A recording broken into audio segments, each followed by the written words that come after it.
Gather, veterans. It's time to join the fight. The long war begins.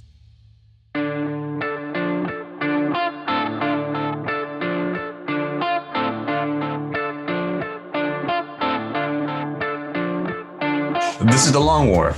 I'm Rob Baer, and joining me once again are my partners in crime, Mike Haspil, Wyatt Turk, and special guest, Don Hooson. What's up, guys? Greetings and felicitations. Yo, what's up? How's it going? So what's the official story? What did we do with Kenny tonight? Tits McGee has the night off. I'm Ron Burgundy. I'm Rob Baer. Well, played. Kenny is officially old as fuck, so he's out looking for retirement homes. That's the story. Looking back on his life, thinking about what he did all these 38 years. So that's what we're sticking to. Is he really only 38? I think he's 38. Yeah, he's 38. I hang out with children. He's a baby. He's a little baby. Okay. Oh, he's so little. It was the other way for Rob. People still think you're like 15.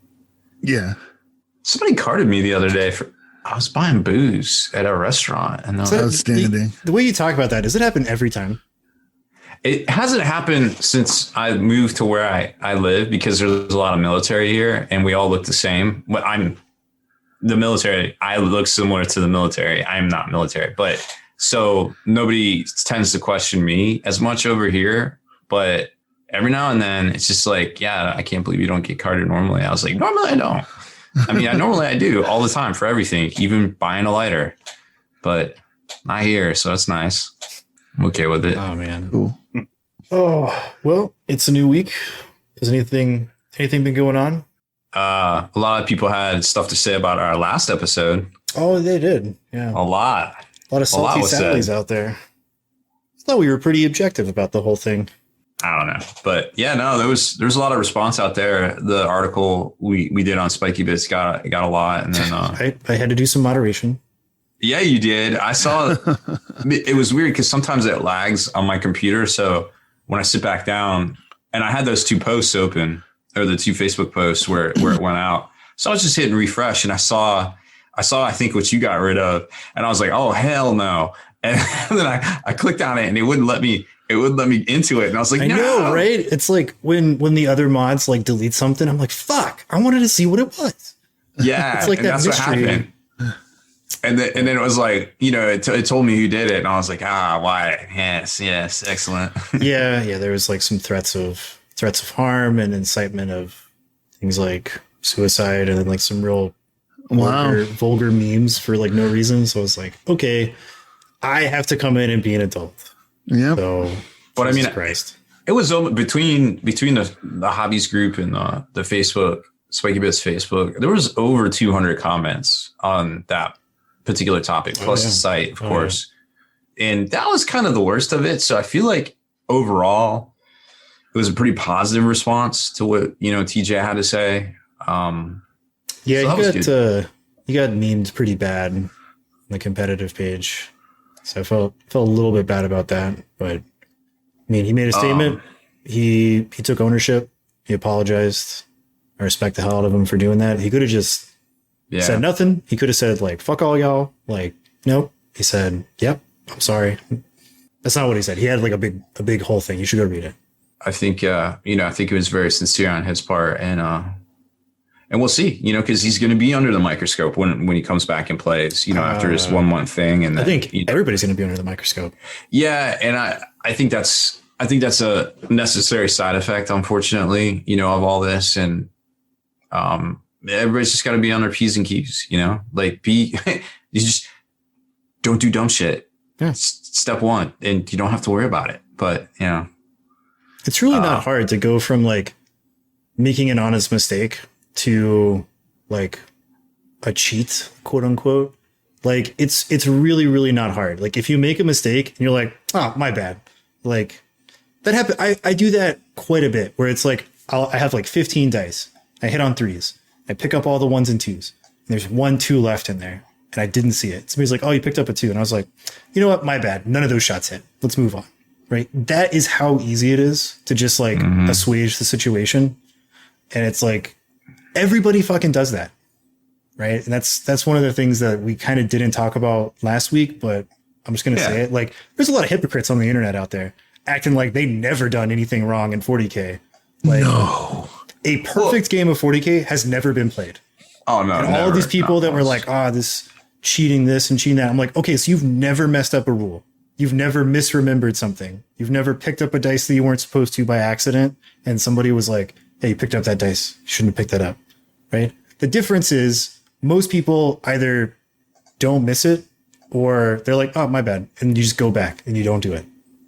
But crucifying people over stuff that people do every fucking game of 40K that's played is preposterous.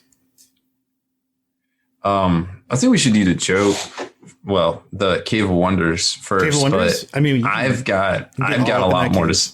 What's that? So you can get all up in that cave if you want to. Oh, let me in. Yeah. Let me loading the cave now. Right. Loading. All right, I got it. Don't you dare close your eyes. That's threat. Is that a threat? Are you threatening me? Yeah, it sounds Disney was crazy in the 90s. They were doing some crazy shit on them cartoons, man. Like, what was he saying to her? I mean, Disney out of context there's a lot of funny shit. Mm-hmm. All right. Would you rather always have to wear your clothes backwards or inside out? I mean, either way, it's wiggity, wiggity, wiggity whack. Yeah. I'm going to go with inside out because they're at least kind of like made to be worn sort of that way. You know what I mean? Whereas if you were wearing it backwards, it would be uncomfortable. Whereas is inside out, you're just like, okay, it's inside out, but still, I'm wearing it kind of the right way. What's the point of this? Are we in just the normal world, like our normal everyday lives? Yeah. Like streaming right now and my clothes might be on backwards or whatever. Yeah. Just like at any and all times that one wears clothes, you would have to wear them inside out or backwards. Like all the clothes, including the boxers. I'm more concerned about the shoes. Oh yeah, good point. But definitely inside out. I mean, I don't know about you guys, but guys, when you have to go, pee or whatever, it's a little hard to do that when you have no opening. Yeah. I mean, you could just do like the butters and just like drop them all the way to the ankles. Of course, but like Haspil was saying, it's they're meant to. A lot of clothes are built so that your head hole is a little more towards the anterior portion of your shirt. Your pants for the most part, they're a little more roomy in the back, and made so that you can actually have things up front too. It's just it'd be too awkward to have it backwards compared to just inside out. Inside, you just look like you're just too lazy to get to the laundry, whereas backwards you look like you're insane. So I've, sometimes it's hard to see which way you're putting your clothes on at night. Had too much to drink, whatever. Then you just go with it. It's no big deal. But I don't know if I'd want to like actually be in public or like walking around all day like that. Well, that's your reality gimmick. Now. Yeah, that would be my gimmick. He's the guy who wears his clothes inside out. Like, just like Bert Kreischer is the guy who does stand up without a t-shirt. He is a machine. That's a good point too. He's got to own it. Yeah. So make it your thing. Yep. Just make it your thing. Like, I will show you my skills of an artist. Yeah. I feel like inside out is probably better. Because at least it's still functional. I can dig it. I can just even imagine putting in like body armor backwards. That'd be so uncomfortable. Yeah, I do not everyday body armor. One day. Most of them are designed a very specific way. Like I couldn't imagine putting on my IoTV backwards. That'd be horrendous. I don't think I could wear one inside out either. That'd be really weird. It would be. Be super weird. I'm just imagining that back plate jutting up right into your neck. Cutting off your blood flow. You're like trying to sit here and stream. You're like, oh. I can't talk like this. With your chin raised. No, that'd be no good. Yeah, I think that's what I do. Solid answers. Yes, absolutely. So you guys ready to talk about some Games Workshop new? Some new stuff. Some new Games Workshop. Oh, dang it. Well, there is some spicy release news, I suppose. The Cursed City is officially $400 on the secondary market. Oh, yeah, it's terrible. Wow. I had to actually edit the post because, we wrote it. And then sometimes there's a little bit of lead time. But by the time I edited the post to schedule it, to put it out, it was already at 400 with multiple sold. And I was like, yikes. Wow. At this point, it's almost like they shouldn't even make them to order. They should just have a Kickstarter. Like, hey, this is the new GW game, Cursed City. Buy into it and you get this. And if we sell this much, you get stretch goals. Not a bad idea. It seems like that would work. And then they know exactly how many to build. I think they know exactly how many to build already. Oh yeah, 100%. Like we talked about it last week. Like there's like roughly 600 stores. I know a major distributor. I know the numbers they ordered. They ordered 600. Oh. So you have, and they've got 10. So when if you got major distributors and there's 4, and if their numbers are similar, that's 2,400. Of just them buying.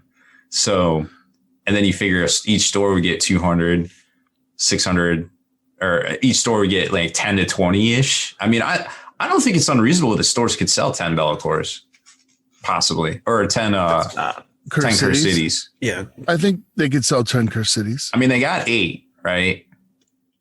I juxtapose my Bellicor numbers with my Cursed Cities, anyways. But so with them allocating the Bellicor so much is really what I wanted to say was I think we know kind of where the numbers are going. Like a lot of people have speculated. We don't have actual proof where the majority of the numbers go, but where there's smoke, there's fire, I suppose. Now there was some rumors too that the AdMech was actually supposed to be the release on 1 May for pre-order. So that was maybe what was going to go up on teasers this Sunday, but instead we got the brake pumping post, which probably makes sense. A lot of stores reported in this week that they got notifications their restocks were coming in, and pretty good fill rates too on them. So that's good because a lot of stores were kind of out of stuff. We saw a lot of the Space Marine stuff hitting last 2 weeks ish, like land speeders and attack bike restocks. Now it looks like the Invictor ATVs are coming back in stock. So that's all good. Just stuff that's impossible to find right now. Chaplain on bike, very popular still. I was going to say it does seem like Amazon has better guaranteed restocks, like restocks on a certain day or by a guaranteed date than most other stores. So, I mean, if you just absolutely have to have something, maybe check there. Cause like when I was buying my attack bikes, I was looking at every online, every store I could think of that had an online portal to order from, like Miniature Market and Noble Knight and all these other ones. And nobody had any of them. And I was like, all right, fuck it. I'll just go on Amazon. And it didn't come up in any Google searches, but if I searched on Amazon, I was like, I can buy 6 of these fucks right now. And they'll be in stock in the next 2 days. And then I get them sent to me a day after that. Cause it's all of their stock is guaranteed. So I guess Games Workshop can't play that shit with Amazon. I don't, GW doesn't interface with Amazon, but see what happens a lot of times is if you do fulfillment by Amazon, like say a company, like say somebody has an account and they don't want to do all the packing and shipping and all that stuff, they can literally notify Amazon what they're sending to Amazon to do fulfillment wise, put it in the mail. Amazon's got the tracking. They know when it's going to come in. They know how quick they can get it on the shelves and get it back out and sell it. That's what that estimated thing is that you're talking about. So like, say I'm a local store, but I have a really good Amazon, but I don't have anybody to ship and pack this stuff. I send it to Amazon. They know when it's coming. They'll put it up for sale, and it's already pre-ordered by the time it gets there and it's sold. Oh, okay. That makes Pretty sense. dope. So that's probably more of what that is. I wanted to go over the rumored AdMech release real quick. Oh, here it is. Okay, so supposedly the rumored AdMech release is, of course, a combat patrol, which, you know, we all kind of assume. These are all assumptions. Like, you could just like brainstorm and be like, it's probably this stuff. So it is a rumor. These are rumored prices, but you know, it sounds reasonable, is what I'm trying to say. Skitarii Marshall was $30. Rumored. The Codex Adeptus Mechanicus, of course, $50. Data cards for $25, and the dice for $35 as well. So, and the combat patrols are all $140. Supposedly that was next in the chute, so we might see that first out the gate, you know, at some point in May. Also, GW is doing a big promotion in the UK. No word if it's going to come to America, but you know, all the stores had their birthdays, of course, during lockdown. So they're doing a big celebration from May 22nd to 29th, or I think it might be 30th in the UK, where you can go in and get, you know, all the Warhammer exclusives, the new Stormcast, the new Necron model, whole bunch of different stuff that looks really dope over there, coming up soon as well. So, you know, lots of reasons to get back out and back in the swing of things, at least in the UK. No word quite yet here. And we saw new previews for Slaaneshi models. Dun, dun, dun. So it looks like it's a 2-model kit that you can make, you know, either way, either the voice of Slaanesh or the talon of Slaanesh. And it's that huge peacock model. Is that yes, right? I was going to say the P-fowl. They refer to themselves as P-fowl. That's the neutral version. That's the neutral of version. Peacock. It yes. looks amazing as usual. Oh, I mean, yeah, it looked really good. what can you say? Like, there's like, yep, that's, I mean, I did Bellacore. I did my Bellacore unboxing review. I actually had to drive 2 hours to pick up a Bellacore. I paid retail for it. Very thankful that I was able to get this thing. Incredible model, guys. It's very well thought out. Amazing build. There was some problems with the instruction books. So they put out a PDF to download. So if you do get one, download the PDF. There's a thing with the arm and something else I forget right off the top of my head. Amazing. Just simply amazing. Like, I don't look at other models that aren't GW and be like, oh, that's better than a GW model. I can't think of one ever. So they still got it. Still got it. What else do we have to talk about? If you're into Star Wars, of course, May the 4th is coming up. I think it's 2 Tuesdays from now. And Lego just announced a whole bunch of Lego Star Wars themed stuff. They have a 12-inch R2-D2 that you can purchase. I think it's $200. That looks pretty neat. And if you go into the Lego stores, and spend, I think it's strangely enough, $200, you can get a Imperial Shuttle kit, $40 value for free as well. So there's lots of cool Lego kits out there. They got the Batman, the Batwing. They got a lot of cool space exploration sets as well. Star Wars Legos are always dope in general. So lots going on for that. I don't know. Did you guys see the posts I did about the hiring GW's doing that they've been putting out? Yes. So within a 3-week span, Games Workshop has put out a call for a new head of logistics, which I don't envy whoever gets that job whatsoever. That, in my opinion, should be the highest paying job at Games Workshop right now. That actually closed already, I think, on Sunday. So hopefully they have some good candidates and get somebody in there that can Some retired crusty Brit NCO. some Logi. That's what they need, man. That's what they need. Yes, 100%. 100% is some guy who's dealt with just things they can't even imagine. Like, where are my Abrams? I need my Abrams. I need fuel. I need ammo. Like, where's my stuff? Like, figure it out. So they need. Just get some dude yelling at people and getting it done. I hope they get that. But they also posted that they're hiring for a 40K lead, an Age of Sigmar lead, and just today, I think, they posted that they are looking for a managing editor for Warhammer Community, doing all the scripts for all the videos, all the tutorials that they do, and everything like that. So when you see stuff like this, you obviously wonder, hey, did the people that were in these positions leave? Or did they just realize that they needed somebody at these positions? Or it could be they could be needing more people at those positions. Right. I thought there was already a lead game designer for 40K and Age of Sigmar. I thought so too. I know there's a studio lead. Right. I don't know. But they might need more people. Right. So I don't know if there's people in these positions and they left, or if these are positions that were created, and work under the studio head, which I think might be Pete Foley. And I'm not sure, but just really interesting that they're putting on all these feelers back to back. Mm-hmm. So quickly. I have some advice for their lead 40K guy. The Grey Knights are where you start. They're the best. Oh yeah. So everybody else trickles down from there. Yeah. Would you say they're clown shoes?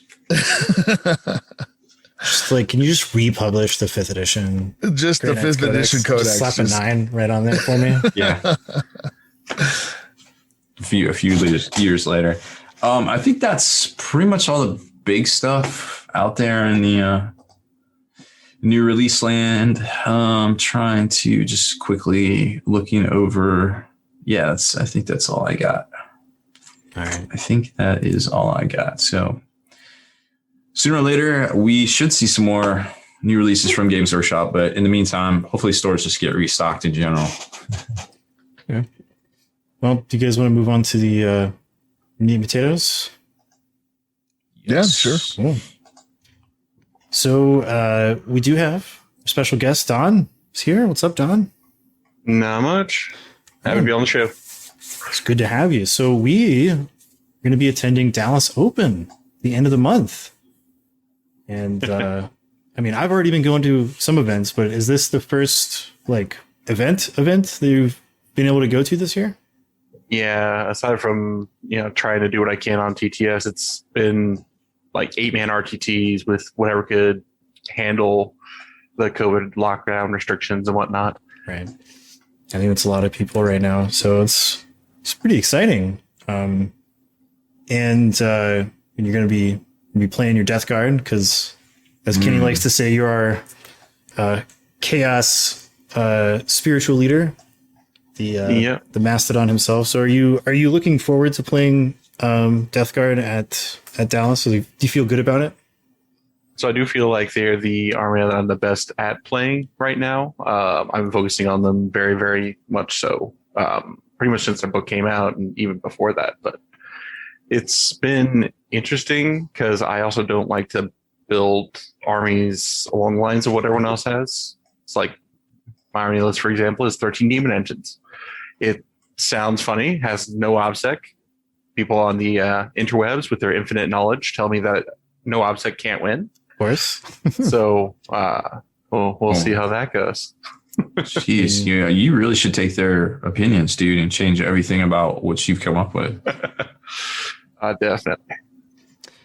Yeah, so I mean, I was gonna play Death Guard this event, and then I saw what the terrain looked like a month ago, and I immediately was like, I'm not playing Death Guard because we talk about Death Guard a lot, so you know that what I was playing is similar style. I like my big punchy robots and demon engines and Mortarion and all that, and I saw that terrain and I said, nope, not for me. But since then, give credit where credit's due, Dallas has sort of done a whole makeover of their event, and the terrain is actually, I would say, pretty nice. Like the tables look like they have a very healthy amount of terrain, and the terrain is very useful for all the rules, and they have 5 different table themes of terrain, and they all work. And so you also got the player packet, and I was wondering if you had any insight on what that terrain is looking like right now. So I do definitely think that the player packet and like even just the terrain in general that they had shown, it is going to be much more along the lines of a shooting gallery compared to like you hear about, WCC tables where it's just ruins everywhere with all obscuring. This, it looks like it's going to be a lot more functional with multiple different rules, but not a table of just obscuring terrain. So it looks interesting, and I'm actually very happy about that. Yeah, from what I was seeing in the packet, like the terrain looks, we'll say form over function. Like I don't want to sound too negative because I'm definitely not. Like the terrain is hard to look at. It's a terrain only a mother could love. Let's say that, but it's very, very useful, and sometimes it's really important. And I really appreciate that Dallas has updated their terrain. Like they've put more terrain on the table. They've made more terrain for this event, which is not something that every TO group does. Cough, cough, Adepticon, cough, cough. And one thing that we haven't talked a lot about on the podcast since the start of 8th edition is kind of how important terrain really is to this edition of the game. Because like in 8th edition, at least in like most of the states, we had sort of the ITC and we had like the ITC style terrain, and everybody sort of like played on the same type of tables with the same type of terrain. And it was very like samey, like everything was either like a ruin or some kind of like 3-sided box.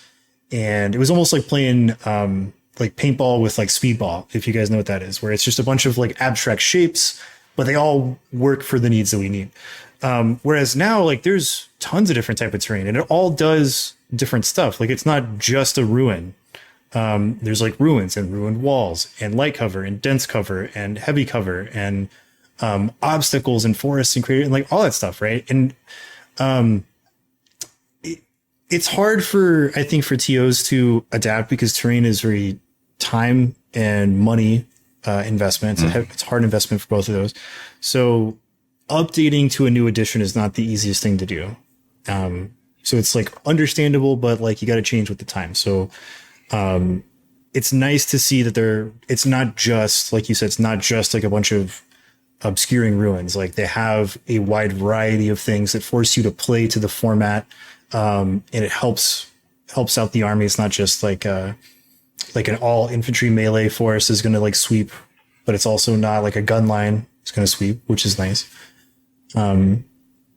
So it's nice to see. And I was also wondering like what in general, like what you think of the terrain rules in general and like what you've seen, like what your anecdotes with how people have been using the terrain has been.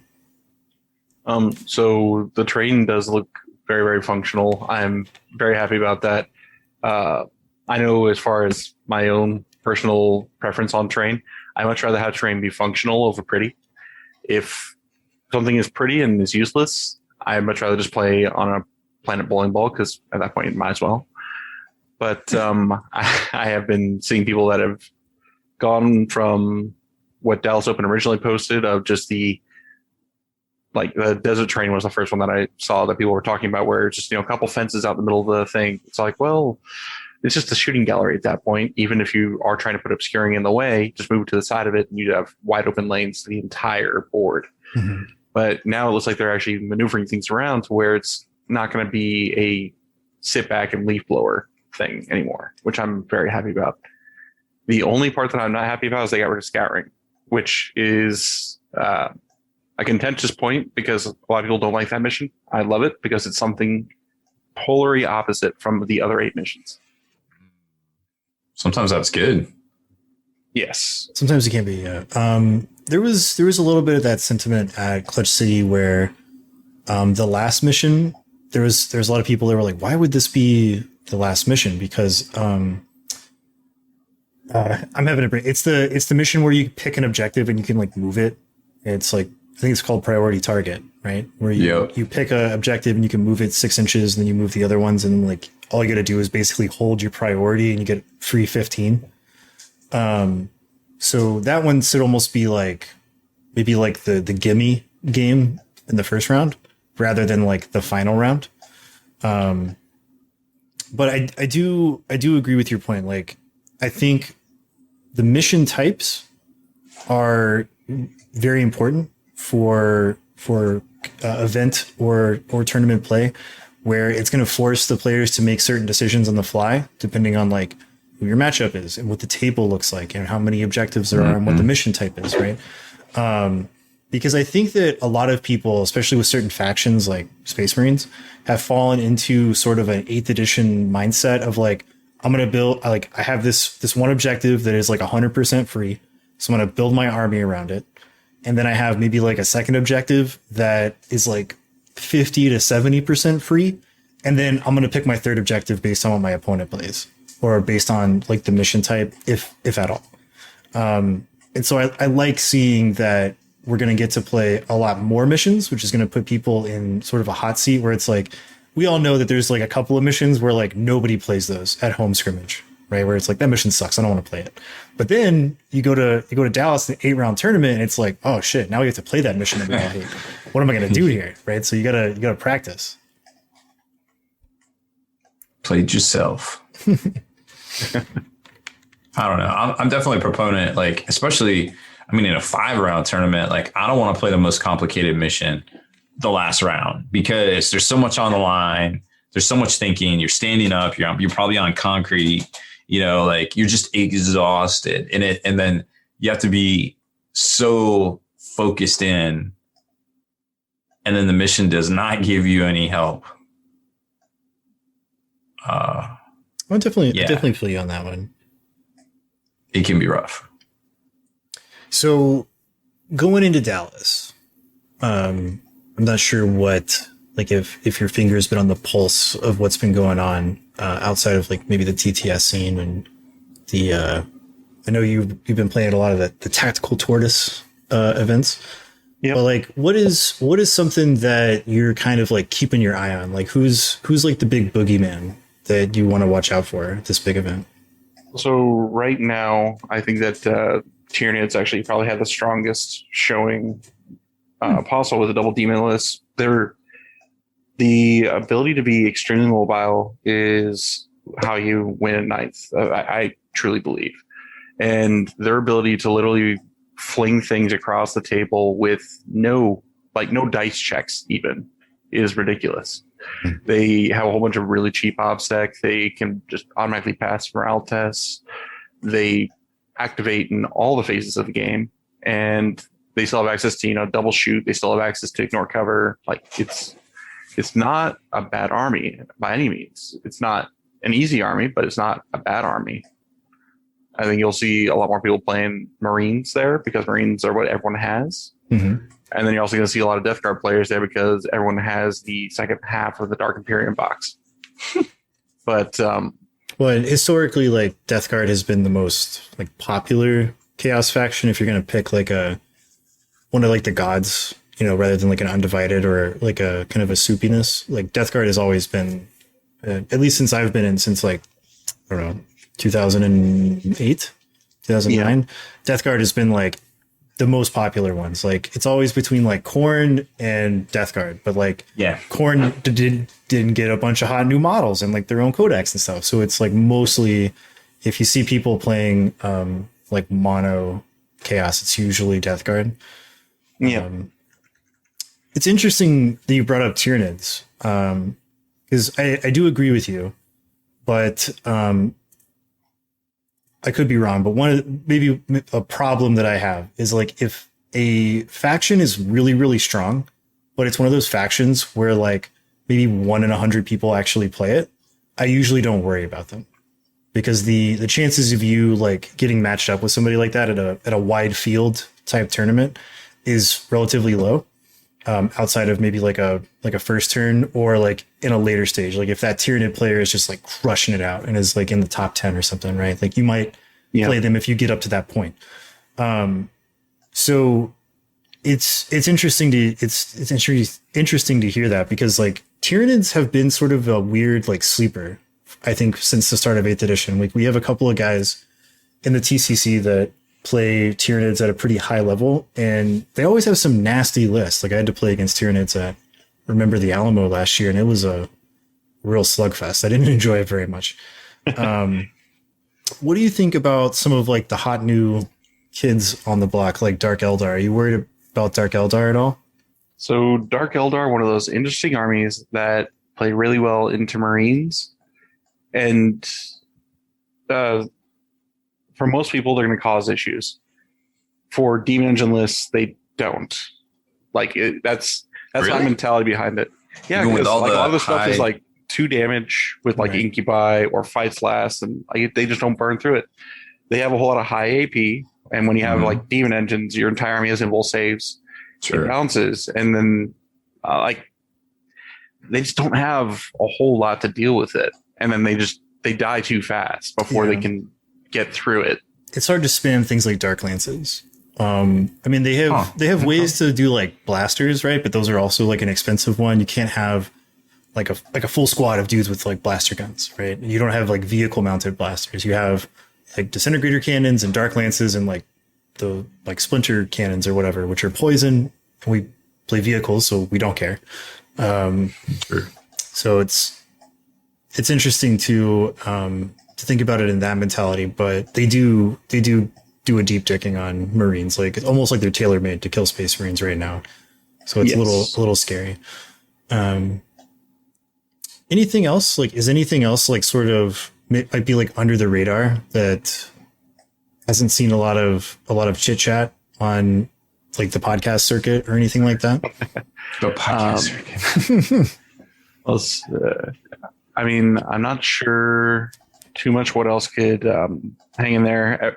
I mean, AdMech is one of those armies that it can just be ridiculous. Those stupid dogs are undercost and have the most ridiculous stratagem in the game. Oh yeah, Yes. Sulfur Hounds. Yeah, Yeah. it makes them win 9th edition with 300 points and 8 CP. It like just makes them win missions with just that. It's pretty ridiculous, especially when you consider like a lot of Marines that I'm seeing now are running a whole bunch of lightning claws and storm shields that can't kill off the sulfur hounds. So it's just like, all right, I'm just not going to get objectives. What do you think about their flyers with the mortal wound? Ridiculous. Are you talking about the Dark Elder flyers or the AdMech flyers? The AdMech flyers, because that can get, especially with one that makes it even harder to interact with. I think there's what do they do? They make one harder to deal with somehow. They're obviously -1, but when they fly over you, they just, I mean, D6 mortal wounds and stuff. It's, It can be really strong. I'm used to getting hit with the one where they roll 3 dice for every vehicle, and each 4-up or whatever is a mortal wound. It's pretty good, but at the same point, they're 10 wound toughness 7 vehicles, I think. That -1 to hit is not as bad as it used to be, considering that you cap at -1. Mm-hmm. So it's not terribly hard to burn those things out of the sky, even with the chaff launcher of -1 damage. It's like I'm not terribly concerned with it, but I do see how it could be a problem for some armies. I just, Well, what I've been seeing a lot of the Mechanicum stuff is spamming of like Cataphrons, like both types of Right. Cataphrons and the horses and doggos. And it's just like a billion shots. Like all of it is like capped at like, I think the highest strength they have is maybe like strength 7 on one of the Cataphron chassis, but then everything else is like strength 5, strength 6, strength 4. It's a billion shots like every turn. And they are super fast. there's a variant of that list too. Instead of cataphrons, they take the breachers, which actually F over vehicles pretty bad. That's what they are. Cataphron breachers and Cataphron destroyers. Right. It's the breacher version. People don't normally take the breachers. Oh, no. So what I'm saying is like they have 3 units of both. Oh, Yeah. okay. It's Yes. like all the Cataphron. That could be problematic. Oh, it's I nasty. think Yeah. AdMech's super strong right now without a book, which is super scary when you start looking at it. They got a huge. Didn't they show off some of the new Mechanicum rules? Like, aren't the horsies getting a little bit of a nerf in this new book? Is that right? Like, The nerfies are going up a toughness and going down a 2 wounds. I think, if I remember right. But I know when I saw the weapons profiles getting released, I was like, I'm not looking forward to getting hit by 60 torsion cannons a turn, because that makes Dark Eldar look like nothing. And assuming that their points stay relatively the same, the torsion cannons don't cost 30 points a dude, or more, then they're just going to rip people off the board with their toughness 5, 3 wound dudes with a 3 up armor save, 2 up because they're always in cover. You're just going to blow things off the board because they have enough of those high strength, high AP, high damage shots. It's just ridiculous. Yeah, it's gonna be interesting to see the AdMech pivot when they come out, because they're already very strong. It's not like people are like, I need this book. These Grey Knights is terrible. I need my book. Where's my book? Mechanicum's doing just fine. Yeah, they're probably going to get a lot better. It seems like when the 9th edition books have been coming out, it's a balancing factor in that, like, some things go up, but other things go down. Like, the general stat lines of things get more robust, but the, like, wombo combo stratagem build arounds are like a thing of the past, which I think is overall a good thing. And so if we see something like Mechanicum, which is not super strat reliant, and they're also not like really character dependent like Space Marines are, and their stat lines just get like more robust, and their weapons just get like more even and better in certain ways, like, I think it's going to be a real nasty army to contend with. Could be. And heck, even going back to that Breacher thing with the torsion cannons, you run them as a defense cohort. They're in their own deployment zone. Those 3 wound T5 dudes are -1 damage, or they're on objective and they're -1 damage. It's just so ridiculous. Or watching on 5s. Like, what the heck? Those little dudes are nasty. We had a guy here at the last Clutch City who was running that, and I think he finished like second. He almost won the tournament with that. It was just like crazy amount of firepower. I was like looking at the list and I was just like, I can't believe you can fit all this into one list. This is insane. I was like, I don't think I'll ever paint Mechanicum, but if I did, I'd play this army because it's nasty. So that's good to hear. I don't think I really have anything else. I mean, like, we're kind of short on everything this week with news and events. I mean, it's like next week is going to be, like hype for Dallas. We're going to be going, what type of stuff. But then, I don't know. Do you have any event plans like post Dallas Open that you're looking forward to? So I don't really have a whole lot planned right now. I would like to go to SoCal. I'd like to go to LVO. Battle for LA, I think, is in June. I'm going to that one because, I like the TFG guys and they've always been kind to me. So heading out to there to help support them. But I'm definitely not back on the same tournament schedule I had been on, 2 years ago. Oh yeah. There's every other week to at least once a month heading out of town.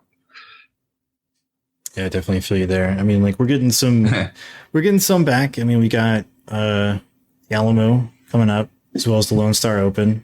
And that's a frontline event.